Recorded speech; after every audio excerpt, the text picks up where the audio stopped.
8h33, soyez tous les bienvenus sur RMC et sur RMC Story. Place à l'économie tout de suite. Le chiffre d'affaires. Avec Guillaume Paul et ce nouveau bouclier tarifaire qui va entrer en vigueur sur l'électricité et le gaz, un peu moins protecteur que celui qu'on a connu cette année. À quoi on doit s'attendre ? Il faut s'attendre à ce que ça bouge dès le 1er janvier. Alors là, c'est les tarifs du gaz qui vont augmenter de 15%. Rappelez-vous, ils n'ont pas bougé depuis plus d'un an, depuis le 1er novembre 2021. Sans le bouclier actuel, rappelle le gouvernement, ça n'aurait pas été 0%, ça aurait été plus 122%, donc ça aurait plus que doublé. Donc là, ce sera seulement une hausse de 15%. Ça va se traduire, nous dit le site servicepublic.fr, par un surcoût moyen de 25 € par mois. C'est pas rien. Même le même site vous dit que sans ce bouclier, ça n'aurait pas été 25, ça aurait été 200 € de plus par mois. Alors ça, c'est pour le gaz. Oui.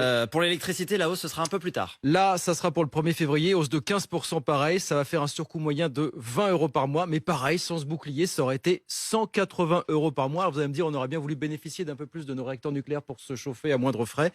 Mais vu l'état dans lequel ils sont, il a fallu aller chercher l'électricité à l'étranger à des tarifs beaucoup plus élevés, malheureusement. Voilà, donc un moindre mal, des hausses limitées à 15%. Ça, c'est le nouveau bouclier. Mais on va quand même tous être pénalisés, et surtout les ménages les plus modestes. C'est un moindre mal, mais ça va effectivement toucher beaucoup de ménages. Il faut savoir que le poste énergie pour le logement, c'est 15% du budget des ménages. Et c'est un budget qui est attaqué, vous savez, d'autre part par la hausse des prix de l'alimentation, du carburant, des transports, des primes d'assurance.